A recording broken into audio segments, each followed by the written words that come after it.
Olá pessoal, nós estamos aqui para falar hoje um pouquinho sobre os atos processuais. Os atos processuais são os atos que vão formar um processo. Nós vimos lá na matéria de TGP e também vimos nas primeiras aulas que os sujeitos do processo são todas as pessoas que de alguma forma participam dele, né? Então, como que é a participação dos sujeitos do processo no processo? Eles vão participar por intermédio dos atos processuais. Então, cada sujeito do processo vai praticar um tipo de ato processual. E é isso que a gente vai estudar aqui agora, tá? Então, vamos estudar qual que é o conceito que a doutrina clássica traz a respeito dos atos processuais. Eu trouxe aqui um conceito do Giuseppe Chiovenda, né, que é um jurista italiano, que ele diz que os atos processuais podem ser definidos como os atos jurídicos que têm por consequência imediata a constituição, ou seja, a formação de um processo, né, que se dá por intermédio da protocolização da petição inicial. A conservação, né, existem atos processuais que vão visar, né, o objetivo deles é a conservação de um direito, né, por exemplo, é o caso das medidas cautelares. Quando o juiz defere uma liminar, por exemplo, ele está acautelando o direito, protegendo, conservando o direito para que ao final do processo a parte possa, se eventualmente vencer a demanda, ela possa gozar daquele direito que ela alega ter no processo, né? Também o desenvolvimento do processo, né? Então, quando o juiz, por exemplo, designa uma audiência de conciliação e mediação, ele está visando o desenvolvimento do processo, né? Dando andamento a um processo. Ou então a modificação de um processo, né? Quando a parte alega, por exemplo, a suspeição do juiz, ela está objetivando a instauração de um incidente processual que vai modificar alguma situação jurídica do processo, que nesse caso é a competência, né? Ou então a extinção. A sentença que o juiz profere no processo vai ter o objetivo de extinguir, né? Extinguir o processo. Nós vimos que alguns princípios são inerentes aos atos processuais e são muito importantes porque a parte pode alegar quando, por exemplo, se vê em alguma situação de prejuízo no processo, de alguma nulidade. Tá? Então, os princípios, né? Claro que todos os princípios constitucionais eles vão ser aplicados ao processo, né? Mas existem alguns princípios que eles são reguladores dos atos processuais em si. Então, todos os princípios que vocês aprenderam a respeito, né, lá em TGP, que vocês aprenderam a respeito do processo de forma geral, eles são aplicáveis também aqui. Só que esses princípios que eu vou dizer agora são relativos, né, especificamente aos atos processuais. O primeiro princípio que eu coloquei para vocês aí é o princípio da instrumentalidade das formas. Está disposto lá no artigo 188, tá? Assim, os atos e termos processuais independem de forma determinada, salvo quando a lei expressamente a exigir, considerando-se válidos os que, realizados de outro modo, lhe preencham a finalidade essencial. Gente, qual que é o objetivo do processo? O objetivo do processo é conseguir, por intermédio da sentença do juiz, né, a prestação jurisdicional da forma mais adequada possível. Então, o que esse princípio da instrumentalidade das formas traz para a gente? Ele vai trazer uma ideia de que tudo que acontece no processo, mesmo, né, que não tenha sido observada a forma específica, se não houver prejuízo para ninguém, nenhuma das partes, ele pode ser aproveitado no processo. Então, é claro que a lei vai estabelecer alguns atos, né, vão estabelecer alguma forma específica para determinados atos. Mas se essa forma não for observada, isso não vai implicar necessariamente na nulidade do processo. Então, a pergunta que o juiz vai fazer é o seguinte: esse ato atingiu a finalidade a que ele se destinava? Se tiver atingido, ele vai aproveitar esse ato mesmo que não observado da forma específica, né? Temos um segundo princípio aí que é o princípio da documentação. Gente, todos os atos que acontecem no processo precisam ser documentados, precisam ser registrados, né? Esse princípio da documentação ele traz uma segurança jurídica para as partes e também para o juízo. Imaginem vocês que o juiz tivesse que lembrar de todos os atos que acontecessem no processo. Vocês acham que quando ele fosse proferir a sentença, ele ia se lembrar de todos os depoimentos que as partes prestaram, né? De todos os depoimentos que as testemunhas também prestaram? Então, em decorrência disso, todos os atos, inclusive aqueles atos que são praticados de forma oral, eles precisam ser registrados para serem anexados no processo, tá? Então, mesmo os atos que são praticados de forma oral, eles precisam ser documentados posteriormente, para que ao final o juiz consiga ter acesso a todos os detalhes importantes dele, né? E o último princípio é o princípio da publicidade, que está estabelecido no artigo 189 do Código de Processo Civil. Ele diz: os atos processuais são públicos, todavia tramitam em segredo de justiça os processos. Aí tem as exceções, né? Então, o caput do artigo 189, nessa primeira parte, ele vai trazer o que se aplica, né, à maioria dos processos, que é a publicidade. Então, todos os atos do processo, o processo como um documento público, ele é acessível por qualquer pessoa, tá? Não só por os advogados, pelas partes, mas por todas as pessoas que se encontram na sociedade, tá?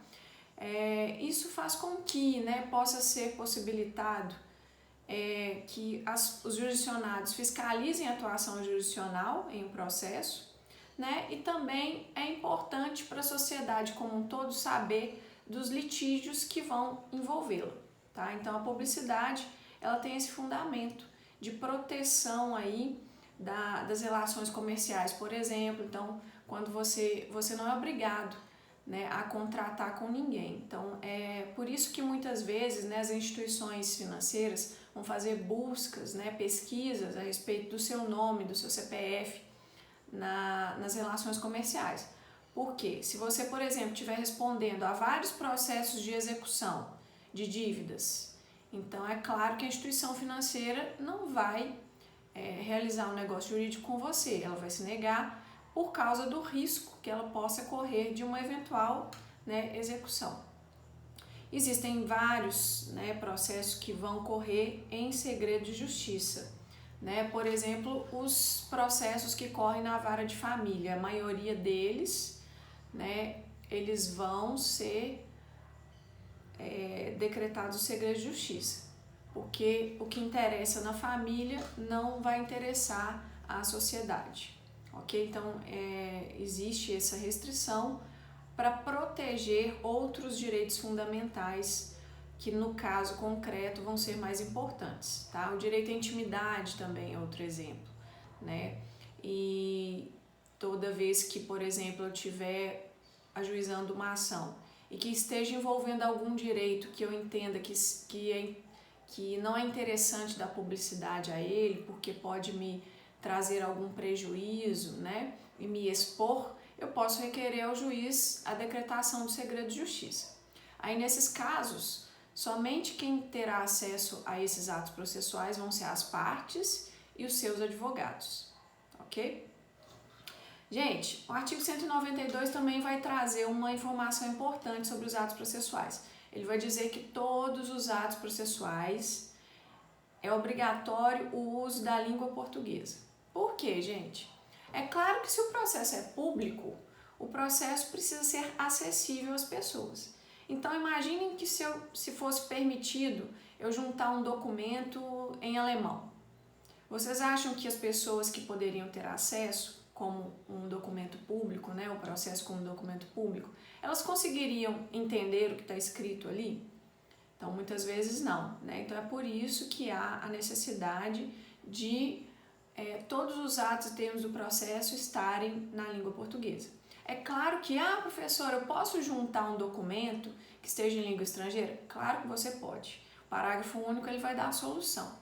O documento redigido em língua estrangeira somente poderá ser juntado aos autos quando acompanhado de versão para a língua portuguesa, tramitada por via diplomática ou pela autoridade central ou firmada por tradutor juramentado. Tá? Então, se você está no exterior e teve algum tipo de problema lá, eventualmente vai ajuizar uma ação aqui no Brasil e você precisa juntar esse documento que está em língua estrangeira, você poderia ter requerido aos funcionários da embaixada a tradução desse documento para ser juntado no processo, tá? Então, em algumas situações, as embaixadas, elas têm esse serviço, né? Ou caso não esteja nessa situação, você queira juntar um documento particular que está escrito em língua estrangeira, então você pode pedir a um tradutor juramentado, que são pessoas que passaram em concurso público dos tribunais e tem uma lista específica dessas pessoas, vão cobrar uma taxa para a tradução, aí depois que essa pessoa traduzir, você pode juntar o documento no processo. Agora nós vamos falar um pouquinho a respeito da classificação dos atos processuais. Como eu disse para vocês, todos os atos que são praticados no processo, eles são praticados por um dos sujeitos. Então a gente vai analisar agora o que a doutrina traz a respeito da classificação dos atos processuais de acordo com cada sujeito, tá? Então eu vou falar aqui para vocês 3 principais subdivisões, classificações dos atos processuais. Então, os atos processuais, eles podem ser divididos em atos das partes e atos dos órgãos jurisdicionais. E nesses órgãos jurisdicionais nós teremos o juiz, o magistrado e teremos também os auxiliares da justiça. Então vamos analisar a primeira classificação, que são os atos das partes. O que as partes então podem fazer no processo? Nós temos 4 tipos de atos que as partes podem praticar. O primeiro deles são os atos postulatórios. Os atos postulatórios são atos que visam solicitar alguma coisa ao juiz. Eles contêm algum requerimento das partes em relação ao juiz. Então, exemplo, a petição inicial é um exemplo de ato postulatório, porque na petição inicial a gente tem vários pedidos, Então ali, pode, claro, ter mais de um pedido ou ter menos pedidos, mas toda a petição inicial contém pelo menos um pedido, tá? Então nós temos aí exemplos de atos postulatórios. Outro exemplo de ato postulatório é a contestação em relação ao réu. O réu, quando ele vai apresentar sua contestação, ao final ele tem um pedido de improcedência, dos pedidos do autor. Então, vocês podem notar que o réu também pratica atos postulatórios. Então, ambas as partes vão praticar atos postulatórios. Como que você vai identificar esses atos postulatórios? Se no ato existe um pedido ao juiz, esse ato é um ato postulatório. Nós temos também os atos dispositivos. O que quer dizer dispositivo? Quer dizer que a parte pode dispor de algum direito. Então, eu posso ajuizar uma ação, mas eu posso abrir mão desse direito, ou não ajuizando a ação, ou inclusive desistindo dessa ação que foi ajuizada. Então, a desistência da ação é um exemplo de ato dispositivo. Outro exemplo de ato dispositivo é a transação feita pelas partes, o acordo realizado entre as partes. A transação não são concessões recíprocas. Então, o autor vai fazer alguma concessão, abrir mão de parte do seu direito, o réu também vai abrir mão de parte do seu direito, e nesse sentido eles estão praticando atos dispositivos, que são concessões recíprocas. Outro exemplo também é a renúncia.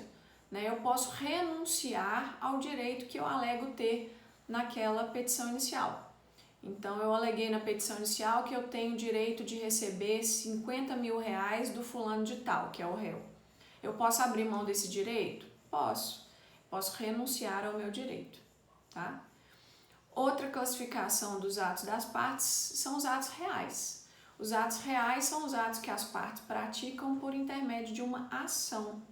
Então, por exemplo, quando você paga as custas processuais, que são aquele custo, pela atuação do Poder Judiciário, então você está praticando um ato real. Você está saindo da sua casa, indo ao banco, pagando aquele boleto. Então, é um ato real que você está praticando. Tá? Outro exemplo de atos das partes são os atos instrutórios. Os atos instrutórios são aqueles que visam a comprovação de alguma alegação das partes no processo. Então, por exemplo, quando a parte presta o depoimento pessoal, o objetivo dela é comprovar algum fato que ela alega lá na petição dela, tá? Então, é um exemplo aí de ato instrutório. Agora a gente vai falar sobre os atos que o juiz pode praticar. Gente, existem 3 atos que o juiz pode praticar em um processo. O primeiro deles, despacho. Segundo, decisões interlocutórias. Terceiro, sentença, tá? Então, esses 3 atos são os atos que o juiz pode praticar. Então, 2 deles têm natureza decisória, que são as decisões interlocutórias e as sentenças. Ou seja, nesses atos, o juiz está decidindo, deferindo alguma coisa ou julgando algum pedido. Então, eles contêm natureza decisória, tá? Eles decidem determinados pedidos das partes no processo. Agora, existem também os despachos, que não têm natureza decisória, não decide nada. Quando o juiz profere um despacho, é porque ele está dando andamento normal ao processo, dando sequência aos atos processuais. Então, exemplo, quando o juiz recebe a petição inicial e determina a citação do réu, né, ele está determinando a citação do réu e designando a audiência de conciliação e mediação, ele está dando andamento ao procedimento, tá? Ele não está decidindo nada, tá? Agora, a situação diferente é quando ele profere uma decisão interlocutória, que ela é proferida no curso do processo, mas não é a decisão final. Decisão final, ela tem natureza de sentença, tá? Então, a diferença entre a decisão interlocutória e a sentença é que a decisão interlocutória decide alguma questão importante no processo, mas não põe fim a ele, ou seja, o processo vai continuar.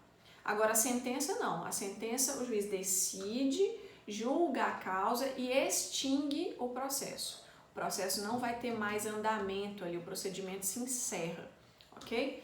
Então, um exemplo de decisão interlocutória é quando o juiz analisa o pedido de gratuidade da justiça formulado pela parte. Então, quando o juiz profere uma decisão dizendo: defiro o pedido de gratuidade judiciária à parte autora, por exemplo. Então, ele está resolvendo uma questão importante no processo sem colocar fim a ele.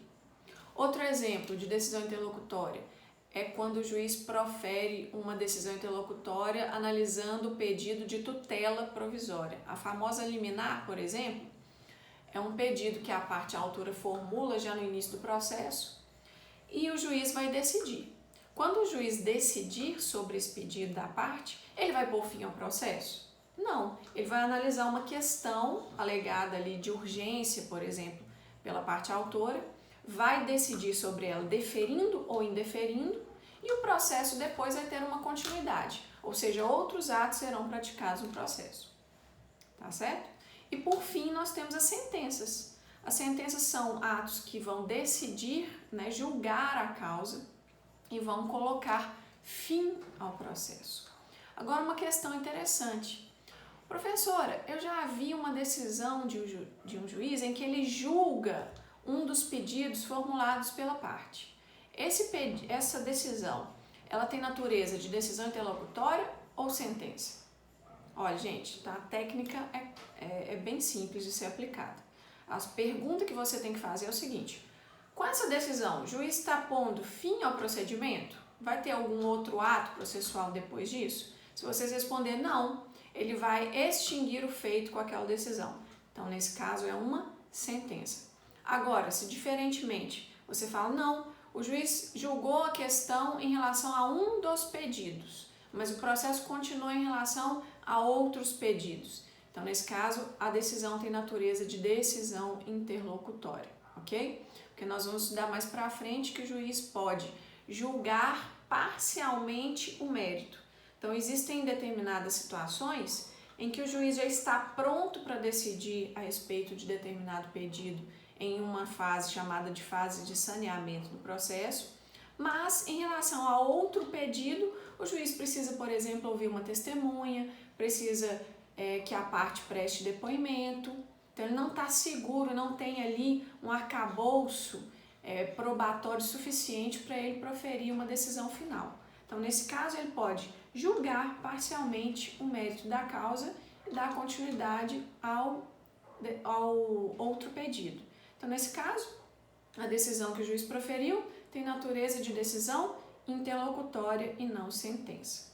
Agora, se o juiz disse o seguinte: julgo totalmente procedentes os pedidos formulados pelo autor na inicial, extinguindo o feito.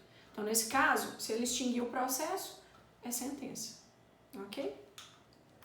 Agora a gente vai falar sobre os atos, né? A última classificação são os atos dos auxiliares da justiça. Então, os auxiliares da justiça, eles podem praticar 3 tipos de atos: atos de movimentação, atos de documentação e atos de execução.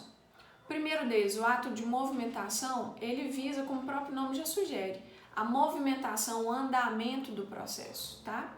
Então, por exemplo, quando o autor distribui a petição inicial, protocoliza a petição inicial, a secretaria do juízo, né, que a gente viu que é um auxiliar da justiça, é o chefe de secretaria, ele vai analisar quais são os requisitos, né, se os requisitos da petição inicial foram preenchidos. Se ele perceber que foram preenchidos, ele vai fazer essa triagem para o juiz e vai enviar o processo ao juiz. Então, quando a secretaria envia o processo ao juiz, esse ato é chamado de conclusão, tá?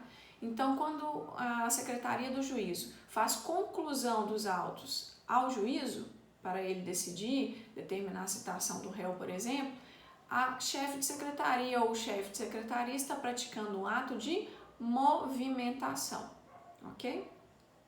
Dando andamento ao processo.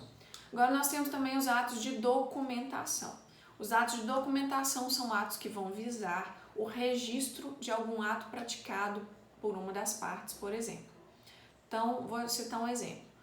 Quando o réu compareceu à secretaria do juízo para analisar o processo, para ver algum despacho que o juiz proferiu, por exemplo, a chefe ou o chefe de secretaria pode certificar que naquela data, né, registrando aquele comparecimento do réu e já dizendo que dali ele já saiu intimado daquele despacho, né? Então, é porque como que o juiz ia saber que o réu tinha comparecido ao juízo? Ele só vai saber se a chefe de secretaria ou o chefe de secretaria registrar isso, documentar no processo, ok?